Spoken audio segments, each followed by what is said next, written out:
అందరికీ నమస్కారం. తెలుగు వాయిస్ ఛానల్కి స్వాగతం. ఈనాటి మన కథ కుట్ర. ఈరోజు ఉదయం ప్రకాష్ పెంపుడు కుక్క సింబాను తనతో పాటు వాకింగ్ తీసుకెళ్లి ఇంటికి తిరిగొచ్చాడు. అప్పుడే బయట ట్యాప్ కింద అంట్లు కడుగుతున్న అతని భార్య సుధా కోపంతో వంట పాత్రలను కడిగి టబ్బులో విసురుతోంది. అది గమనించిన ప్రకాష్, ఏమైంది సుధా అడిగాడు. మన తలరాతలు ఎప్పుడు మారుతాయో, అందరూ సెలవులు అని వేరే దేశాలకు వెళ్ళి ఎంజాయ్ చేస్తున్నారు.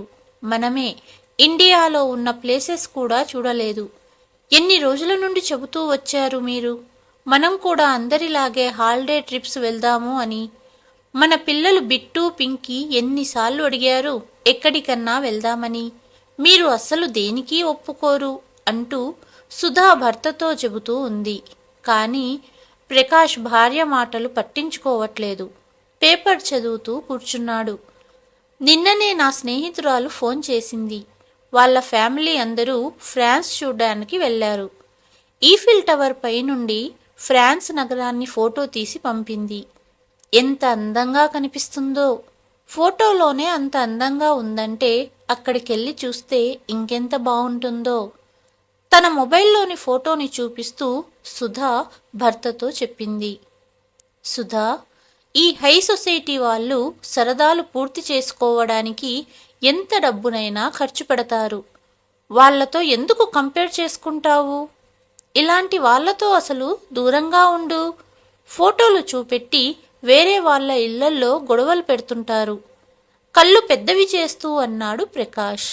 నేనేమన్నా ప్యారిస్ వెళ్దామంటున్నానా? కనీసం ఇండియాలో ఎక్కడికన్నా వెళ్దాము అంటున్నా. నేనింతగా చెబుతున్నా అసలు నా మాటలు పట్టించుకుంటున్నారా మీరు? మీకు ఎప్పుడూ ఆ న్యూస్ పేపర్ చదవటానికే టైం సరిపోతుంది. ఎప్పుడైనా ఆ న్యూస్ పేపర్ నుండి బయటికొస్తే కదా మా గురించి పట్టించుకునేది నిష్ఠూరంగా అన్నది సుధా. సుధా, ఇప్పుడు మధ్యలో నా న్యూస్ పేపర్ ఏం చేసింది? పిల్లలకు ఎండాకాలం సెలవులు ఇవ్వని ఆలోచిద్దాం అన్నాడు ప్రకాష్. రోజులు గడుస్తున్నాయి. ఒకనాడు సాయంత్రం ఆఫీసు నుండి ప్రకాష్ వచ్చినప్పుడు చెమటలు పట్టిన భర్త ముఖాన్ని చూసి సుధా భయపడిపోయింది. ఏమైందండి? ఆరోగ్యం బాలేదా? ఆఫీసులో ఎవరితోనైనా గొడవ అంటూ కంగారుగా ప్రకాష్ని అడిగింది. చెప్పడానికి ఇంకేమీ మిగల్లేదు సుధా, నువ్వే చూడు అంటూ ప్రకాష్ తన జేబు నుండి ఒక కవర్ తీసి సుధా చేతిలో పెట్టాడు.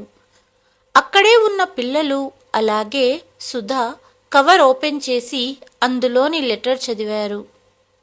తల్లితో సహా పిల్లలు కూడా నోళ్లు తెరిచేశారు. నిజంగా నిజంగా ప్రమోషన్ వచ్చిందా అంటూ సుధా సంతోషంతో భర్తను అడిగింది. శ్రీమతి గారు, మీరు చూసింది నిజమే. ప్రమోషన్ వచ్చింది.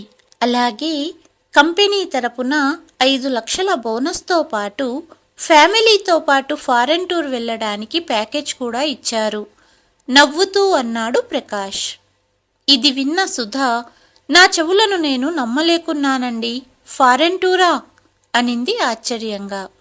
అవును సుధా, ఎలా ఉంది నా సర్ప్రైజ్? ఫారెన్ వెళ్ళాలనే నీ కోరిక తొందరలోనే తీరుతుంది అన్నాడు ప్రకాష్. ముందే చెప్పొచ్చు కదండి, చాలా టెన్షన్ పడ్డాను అనింది సుధా. అంతలో పిల్లలిద్దరూ తండ్రిని హత్తుకొని, యు ఆర్ ద బెస్ట్ నాన్న అంటూ, మనం ఫారెన్ వెళ్తున్నామని ఫ్రెండ్స్కి చెప్పి వస్తాము అంటూ బయటికి వెళ్ళిపోయారు. సరే కానీ మనం ఎప్పుడెళ్ళాలి? టికెట్స్ బుక్ అయ్యాయా అడిగింది సుధా. వచ్చే వారం బయలుదేరాలి సుధా. అవునా? అంటే కేవలం 7 రోజుల్లో సామానంతా ప్యాక్ చేసుకోవాలి అంటూ వంటగదికి వెళ్ళింది సుధా. రాత్రి డిన్నర్ సమయంలో కూడా వారం రోజుల్లో వెళ్ళవలసిన విదేశీ ప్రయాణం గురించే మాట్లాడుకుంటున్నారు. రేపు బ్యాంకు వెళ్ళి డబ్బు తెస్తాను. మీరు ఏమేమి కొనుక్కోవాలో సామాన్లు లిస్టు రాసుకోండి. సాయంత్రం వెళ్ళి తెచ్చుకుందాము అన్నాడు ప్రకాష్. ప్రకాష్ చెప్పడం ఆలస్యం. 2 పిల్లలు వాళ్ళ లిస్టు తల్లితో చెబుతున్నారు.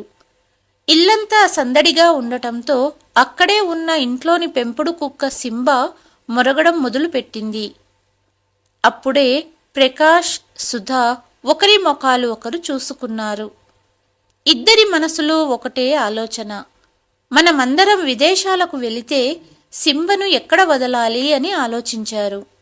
అంతలో ప్రకాష్ చెప్పాడు, సింబా గురించి ఆలోచించనే లేదు. మనం వెళ్తే సింబను ఎక్కడ వదలాలి అన్నాడు. నిజమేనండి, నేను సింబ గురించి ఆలోచించనే లేదు అనింది సుధా. అంతలో పిల్లలిద్దరూ ఇలా అన్నారు, అమ్మా, సింబను అమ్మమ్మ వద్ద వదులుదాము అన్నారు.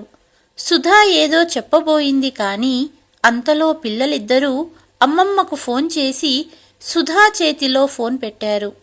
అమ్మా, ఎలా ఉన్నావు అడిగింది సుధా. నేను బాగున్నానమ్మా సుధా, మీరంతా ఎలా ఉన్నారు అడిగింది సుధా తల్లి. అందరం బాగున్నామమ్మా. మేము విదేశాలకు ట్రిప్ వెళ్తున్నాము, కానీ సింబను ఎక్కడ వదలాలి అనేది అర్థం కావటం లేదు. కొద్ది రోజులు మీ ఇంట్లో వదులుదాం అనుకుంటున్నాము అనింది సుధా. సుధా, నీ వదిన పుట్టింటికెళ్ళింది. ఇంటి పనంతా నేనే చేసుకోవలసి వస్తుంది. ఇక సింబను చూసుకోవటం ఇబ్బందవుతుంది అంటూ. ఆ సుధా, గుర్తొచ్చింది. మా పక్కింటి వాళ్ళు ఎప్పుడు ఊరెళ్ళినా వాళ్ళ కుక్కను డాక్కేర్ సెంటర్లో వదిలి వెళ్తారు. మీరు సింబను అక్కడ వదలండి అనింది సుధా తల్లి. పర్వాలేదులే అమ్మా, మేం కనుక్కుంటాము అంటూ ఫోన్ పెట్టేసింది సుధా. మరుసటి ఉదయం ప్రకాష్ దగ్గర్లోని డాక్కేర్ సెంటర్ వెళ్ళి కనుక్కున్నాడు. కాసేపటికి నిరాశతో ఇంటికి వచ్చిన భర్తను చూసి, ఏమైంది, సింబను వదలడానికి ఏదైనా మార్గం దొరికిందా అడిగింది సుధా. లేదు సుధా, డాక్కేర్ సెంటర్లో రోజుకి 2000 రూపాయలు కట్టాలట అన్నాడు ప్రకాష్. వామ్మో, అంత డబ్బా అడిగింది సుధా. అవును సుధా, అదీ కాకుండా ఈ మధ్య దొంగలెక్కువయ్యారు. మనం ఇన్ని రోజులు టూర్ వెళ్తే ఇంటిని చూసుకోవటానికి ఎవరన్నా ఉండాలి, లేకపోతే దొంగలు పడతారు. అందుకే గార్డు కోసం వెతికాను. ఒక్క రోజుకి 1000 రూపాయలు తీసుకుంటాడట అన్నాడు ప్రకాష్. అవునా, ఇలా అయితే చాలా ఖర్చవుతుందే అన్నది సుధా. ఇంటిని సింబను చూసుకోవటానికి ఎవ్వరూ దొరకకపోతే టూర్ క్యాన్సిల్ చేయవలసి వస్తుంది అన్నాడు ప్రకాష్. ఇది విన్న కొడుకు బిట్టు, నాకు తెలుసు నాన్న, ఇలాగే చేస్తారు, మీతో మాట్లాడను అంటూ గదిలోకి వెళ్ళిపోయాడు. మీ అమ్మగారిని పిలవచ్చు కదా అనింది సుధా. ఏం మాట్లాడుతున్నావు నువ్వు? అమ్మ ఒక్కతే వచ్చి ఇక్కడ ఎలా ఉండగలదు అన్నాడు ప్రకాష్. ఒకసారి ఆలోచించండి. మీ అమ్మ ఇక్కడికి వచ్చిందంటే ఇంటిని చూసుకోవటానికి గార్డ్ అవసరం లేదు. అలాగే సింబను డాక్కేర్ సెంటర్లో వదలవలసిన అవసరము ఉండదు అనింది సుధా. కానీ సుధా, అమ్మకు ఉన్న మెల్లకన్ను నీకస్సలు నచ్చదు. అలాగే అమ్మ ఇక్కడ ఉండడం కూడా నీకు నచ్చదు. అందుకే ఇన్నాళ్ల నుండి ఒంటరిగా గ్రామంలో ఉంటున్న అమ్మను ఇంటికి పిలవనివ్వలేదు. కానీ ఇవాళ మనకు అవసరమయ్యిందని అమ్మను పిలవడం ఎంతవరకు న్యాయం అన్నాడు ప్రకాష్. అదంతా నాకు తెలీదు. అయినా ఇంటిని మరియు సింబను చూసుకోవటానికి పిలుస్తున్నామని మీ అమ్మగారితో ఎందుకు చెబుతాము? మీరు మీ అమ్మగారికి ఫోన్ చేయండి, నేను మాట్లాడతాను అంటూ అత్తగారికి ఫోన్ చేసి భర్త చేతిలో ఫోన్ పెట్టింది సుధా. హలో అమ్మా, ఎలా ఉన్నావు? బాగున్నాను ప్రకాష్. ఇప్పుడే నీ గురించే ఆలోచిస్తున్నాను. పిల్లలు ఎలా ఉన్నారు అడిగింది ప్రకాష్ తల్లి జానకీదేవి. అంతగా మేము గుర్తొస్తున్నప్పుడు కొద్ది రోజులు ఇక్కడికి రావచ్చు కదా అన్నాడు ప్రకాష్. లేదు బాబు, నువ్వే కోడలిని పిల్లలని తీసుకొని ఇక్కడికి రా, నేను రాను అనింది తల్లి. అత్తయ్య, గ్రామంలో ఒంటరిగా ఎన్ని రోజులుంటారు? కొద్ది రోజులు ఇక్కడికి రండి, పిల్లలు మిమ్మల్ని చూడాలంటున్నారు అనింది సుధా. వద్దులే సుధా, నేను రాను, మీరే పిల్లల్ని తీసుకొని ఇక్కడికి రండి అనింది జానకీదేవి. పిల్లలకు సెలవులిచ్చారత్తయ్య, వాళ్ళే సెలవులు మీతో గడపడానికి మిమ్మల్ని రమ్మంటున్నారు. అందుకే రేపు బయలుదేరి వచ్చేయండి అన్నది సుధా. ఇన్ని సంవత్సరాల తర్వాత కోడలు ఇంత ప్రేమగా పిలవడంతో జానకీదేవి సంతోషపడిపోయింది. ఇక ఆగలేకపోయింది. మరుసటి రోజు కొడుకు కోడలి ఇంటికి వెళ్ళటానికి తయారీ మొదలుపెట్టింది. 3 సంవత్సరాల క్రితం గ్రామంలో గవర్నమెంటు టీచర్గా పనిచేస్తున్న జానకీదేవి భర్త మరణించారు.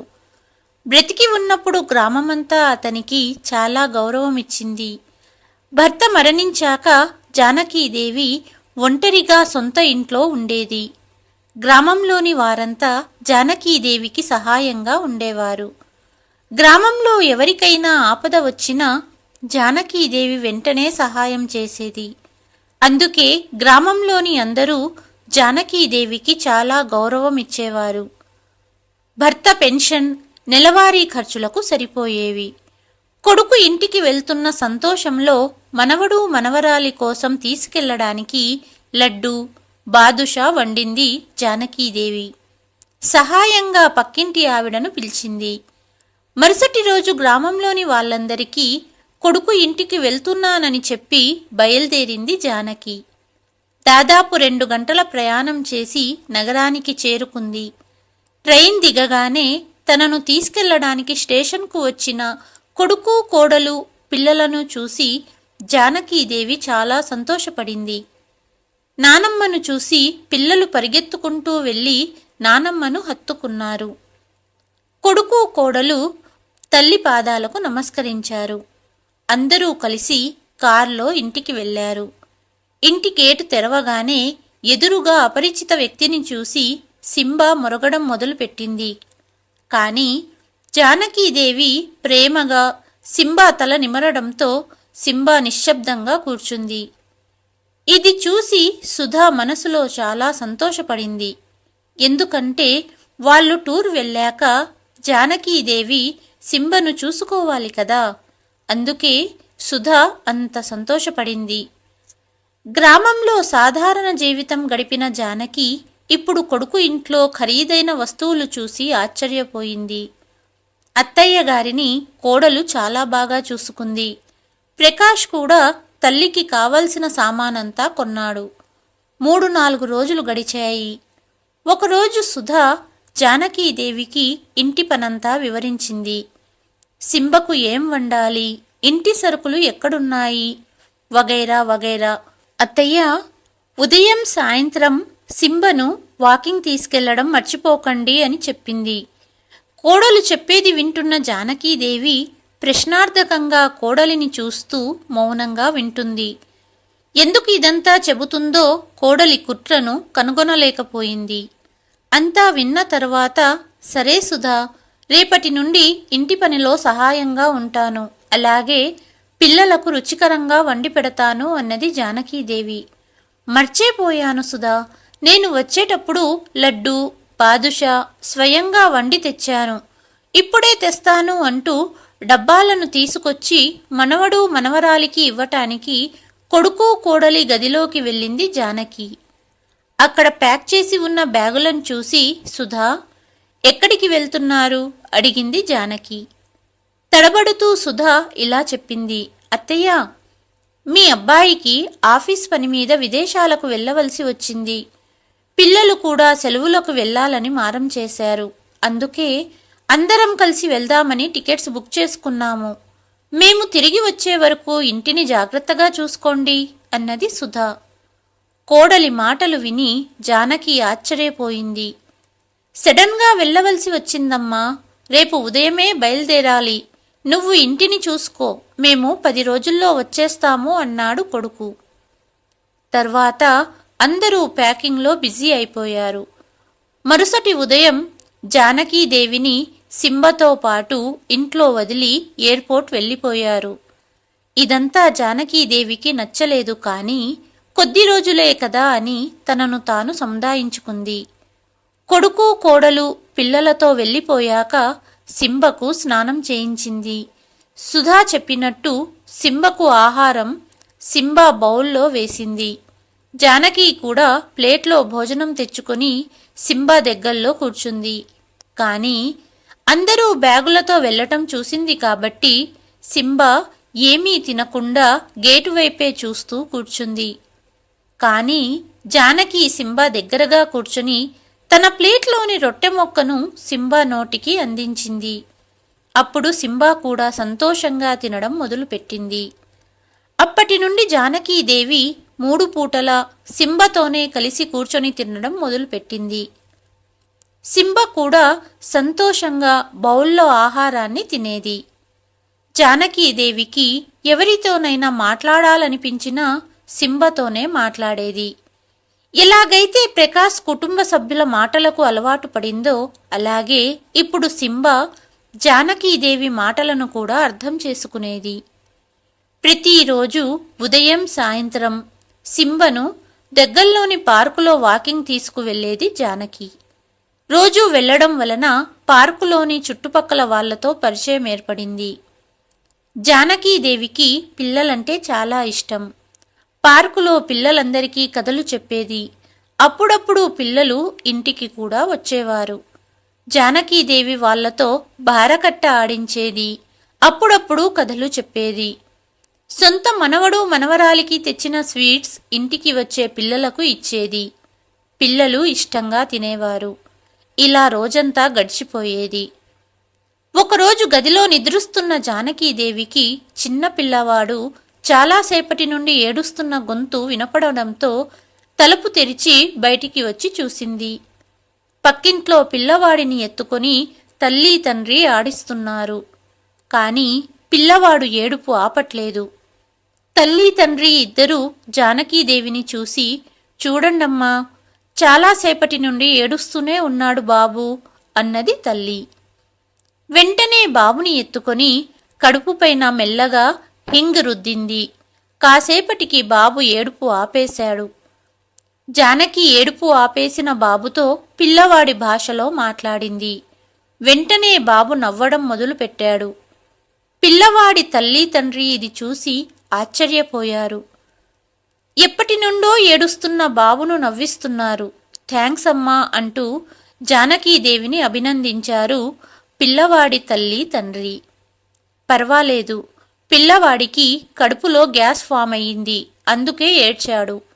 ఇక ఏడవడు, వెళ్ళి పడుకోండి అంటూ జానకి కూడా ఇంటి లోపలికి వచ్చింది. 10 రోజుల్లో వస్తామని చెప్పి టూర్ వెళ్లిన కొడుకు కోడలు ఇప్పటిదాకా రాలేదు. ఒక్క ఫోన్ కూడా చెయ్యలేదు అనుకుంటూ కొడుకుకు ఫోన్ చేసింది జానకి.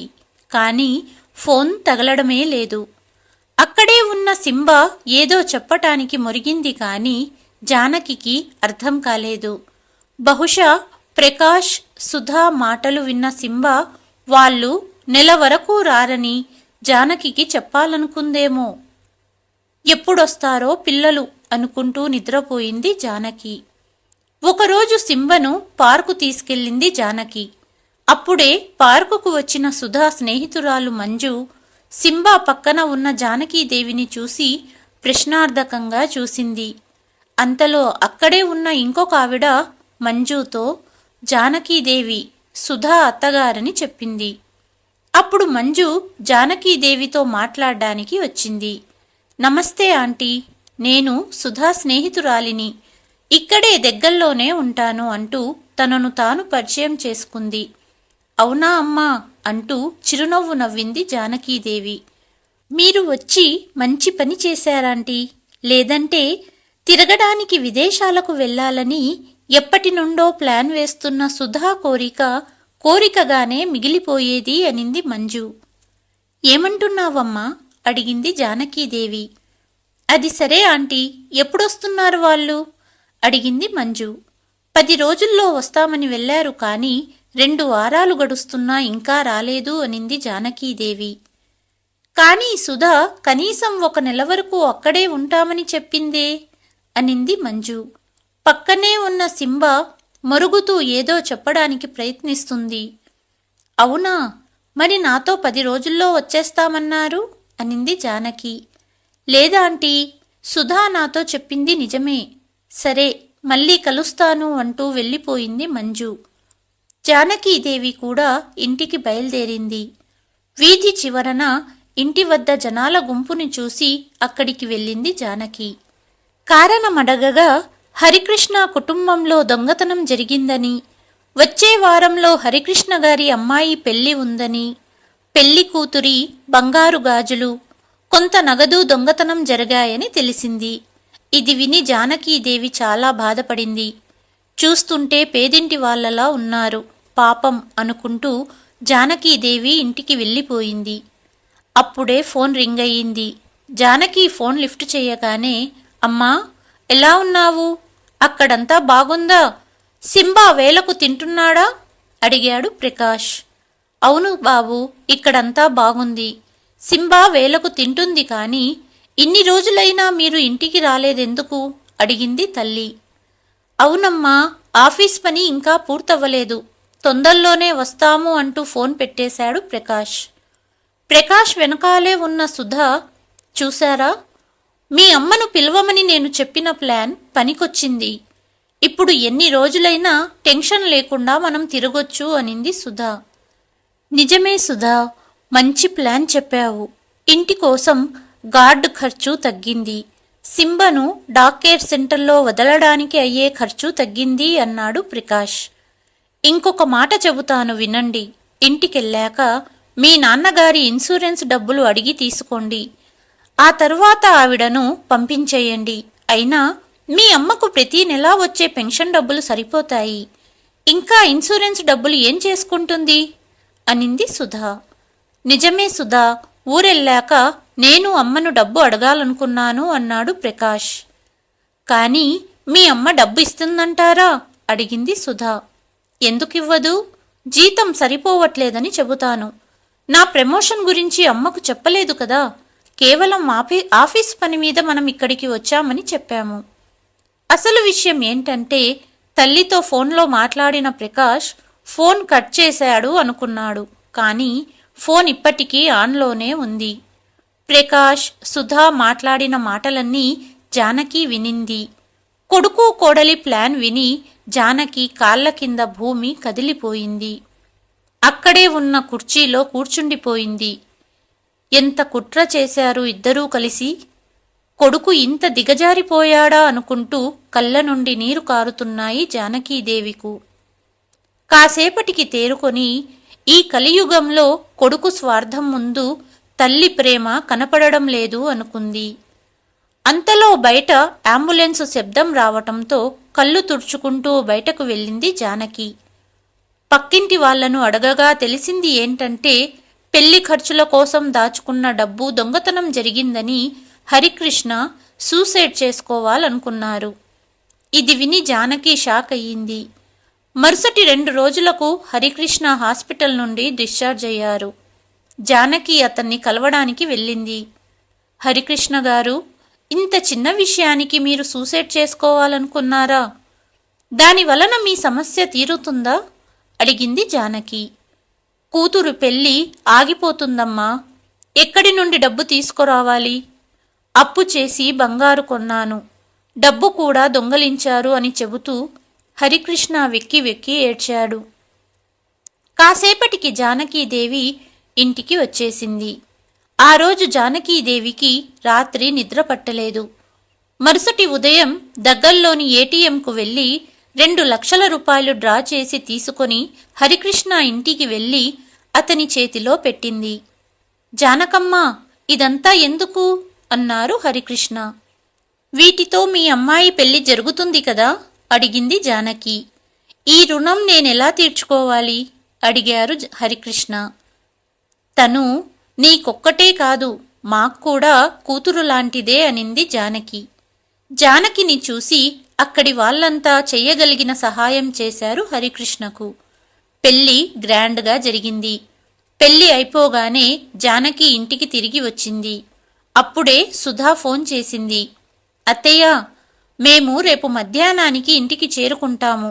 భోజనాలు తయారు చేసి పెట్టండి, అలాగే ఇల్లంతా సర్ది పెట్టండి అనింది. సరే సుధా అంటూ ఫోన్ పెట్టేసింది జానకి. మరుసటి ఉదయం భర్త వర్ధంతి కారణంగా జానకి తొందరగా నిద్రలేచింది. భర్త వర్ధంతి కారణంగా గుడి వద్ద పేద ప్రజలకు భోజనం ప్యాకెట్లు పంచడానికి కావలసిన సామానంతా సర్దుకుంది. సింబను ఇంట్లో వదిలి గుడికి వెళ్ళింది జానకి. గుడి వద్ద పేదవాళ్లకు భోజన ప్యాకెట్లు ఇవ్వడం ప్రారంభించింది. అంతలో చీర కొంగుతో ముఖాన్ని కప్పుకున్న వృద్ధురాలి దగ్గరగా వెళ్ళి ప్యాకెట్ ఇవ్వబోయింది. అప్పుడే ప్యాకెట్ తీసుకోవడానికి చెయ్యి చాచిన వృద్ధురాలి చేతిపై సంతోషి అని రాసి ఉండడం గమనించింది జానకి. మీరు నా స్నేహితురాలు సంతోషి కదా? అడిగింది. సంతోషి జానకిని చూసి బోరున విలపించింది. ఏమైంది సంతోషి, నువ్వు ఇక్కడా? అడిగింది జానకి. ఏం చెయ్యమంటావు జానకి, వృద్ధాప్యంలో తోడు ఉంటారనుకున్న కొడుకులు ఇంటి నుండి గెంటేశారు. దేవుడే దిక్కు అనుకుని ఇక్కడ ఉంటున్నాను. ఏదన్నా వృద్ధాశ్రమానికి వెళ్ళాలనుకుంటున్నాను అనింది సంతోషి. వృద్ధాశ్రమానికి ఎందుకు, మా ఇంటికి వెళ్దాం పదా అని తనతో పాటు ఇంటికి తీసుకొచ్చింది జానకి. ఫ్రెష్ అయ్యిరా అంటూ తన గది చూపెట్టింది. సంతోషి ఫ్రెష్ అయ్యి వచ్చాక ఇద్దరు స్నేహితులు మాట్లాడుకుంటూ టిఫిన్ తింటుండగా అంతలో డోర్ బెల్లు మోగింది. జానకి వెళ్ళి తలుపు తెరిచింది. ఎదురుగా ప్రకాష్, సుధా పిల్లలతో కలిసి వచ్చారు. ఇంటి లోపలికి రాగానే లోపల ఉన్న సంతోషిని చూసి ప్రశ్నార్థకంగా చూసింది సుధా. సుధా, తను నా స్నేహితురాలు, చాలా బాధలో ఉంది అందుకే అని జానకి చెబుతుండగా, నిజమే మరి, మేము ధర్మశాల తెరిచాము కదా, ఎప్పటి నుండి జరుగుతుంది ఈ సమాజ సేవ? అడిగింది సుధా. ఏం మాట్లాడుతున్నావు సుధా? అడిగింది జానకి. నిజమే కదమ్మా సుధా చెప్పింది, మమ్మల్ని అడగకుండా నీ ఇష్టం వచ్చినట్టు ఎవరిని అంటే వాళ్లను తెచ్చి ఇంట్లో ఎందుకు పెట్టావు అన్నాడు ప్రకాష్. కొడుకు చెప్పిన సమాధానంతో షాక్ అయ్యింది జానకి. నిజమే, ఈ ఇల్లు మీదే, ఈ ఇంట్లో ఎటువంటి నిర్ణయం తీసుకునే హక్కు నాకు లేదు. కేవలం ఇంటికి కాపలాగా నన్ను పిలిచారు. ఎందుకంటే మీరు ఇంట్లో లేనప్పుడు ఇంటికి కాపలాగా ఉండడానికి, అలాగే మీ పెంపుడు కుక్కను చూసుకోవటానికి పిలిచారు, అంతే కదా అనింది జానకి. ఎందుకిలా మాట్లాడుతున్నావమ్మా అన్నాడు ప్రకాష్. సడన్గా నా మీద మీ ఇద్దరికీ ప్రేమ పుట్టుకొచ్చింది అనుకున్నాను, కానీ ప్లాన్ వేసి నన్ను పిలిచారని అస్సలు ఊహించలేదు. ఆ రోజు మీరిద్దరూ మీ నాన్న ఇన్సూరెన్స్ విషయం మాట్లాడినప్పుడు ఫోన్ ఆన్లోనే ఉంది. మీ మాటలన్నీ విన్నాను అనింది జానకి. నాకెందుకు బాధగా ఉందంటే ప్రకాష్, ఇప్పటిదాకా నువ్వు నా ప్రేమను అర్థం చేసుకోలేకపోయావు. సుధా, నువ్వొక తల్లివే కదా, నీపై నీ కడుపున పుట్టిన పిల్లలు ఇలా కుట్ర చేస్తే ఎలా ఉంటుంది? అసలు విషయం చెప్పి నన్ను పిలుస్తే నేను సహాయానికి రానా? ఎందుకు ఎమోషన్స్తో ఆడుకున్నారు? ప్రకాష్, మీ నాన్న ఇన్సూరెన్స్ డబ్బులు గ్రామంలో స్కూల్కి ఇచ్చేశాను. వాటి కోసం నాపై ఇంకొక కుట్ర చేయడానికి ప్రయత్నించకు. తల్లికి నిజం తెలిసిపోయిందని ప్రకాష్, సుధా ఒకరి ముఖాలు ఒకరు చూసుకున్నారు. ఇద్దరూ వారు చేసిన పని పట్ల సిగ్గుపడ్డారు. మీకంటే సింబా మేలు. నేను తినకపోతే అది తినేది కాదు. మీరు నాతో అబద్ధం చెప్పారని తెలిసిన సింబా ఏదో చెప్పాలని చాలాసార్లు ప్రయత్నించింది. నేనే అర్థం చేసుకోలేకపోయాను. బహుశా మీరు చేసిన కుట్రను చెప్పడానికే కాబోలు అంటూ తన బ్యాగ్ తీసుకుని స్నేహితురాలితో బయలుదేరింది. తప్పయిందమ్మా, మమ్మల్ని క్షమించు, నిన్ను బాధ పెట్టాము. ఇక్కడే ఉండిపో అంటూ తల్లి కాళ్లపై పడ్డారు ప్రకాష్, సుధా. ఇంట్లో జరుగుతున్న గొడవకి అంతలో ఇంటి బయట చుట్టుపక్కల జనం వచ్చేశారు. బ్యాగ్తో వెళ్తున్న జానకిని వెళ్ళొద్దని అక్కడి పిల్లలు, చుట్టుపక్కల వాళ్ళు కోరారు. తల్లిని కేవలం ఇంటి కాపలాగా చూసే కొడుకు దగ్గర ఉండనవసరం లేదు అని జానకి స్నేహితురాలితో ఆటో ఎక్కింది. చుట్టుపక్కల జనాలంతా జానకి వెళ్తుంటే కన్నీటి పర్యంతమయ్యారు. ఆటోలో ఎక్కుతున్నప్పుడు ఎవరో తనను ఆపుతున్నట్టు అనిపించి తిరిగి చూసింది జానకి. సింబా జానకీదేవిని ఆపుతున్నట్టుగా చీర కొంగు పట్టుకుంది. లేదు సింబా, ఇక ఇక్కడ ఉండలేను అనింది జానకి. అప్పుడే సింబా ఆటో ఎక్కి కూర్చుంది. జానకీదేవితో కలిసి సింబా కూడా గ్రామానికి వెళ్ళిపోయింది. ఈ కథపై మీ అభిప్రాయాన్ని కామెంట్ రూపంలో తెలియచేయండి. ఈ కథ కనుక మీకు నచ్చితే please like, share and subscribe to Telugu voice. మరుసటి కథతో మళ్ళీ మీ ముందుకు వస్తాను. అంతవరకు సెలవు.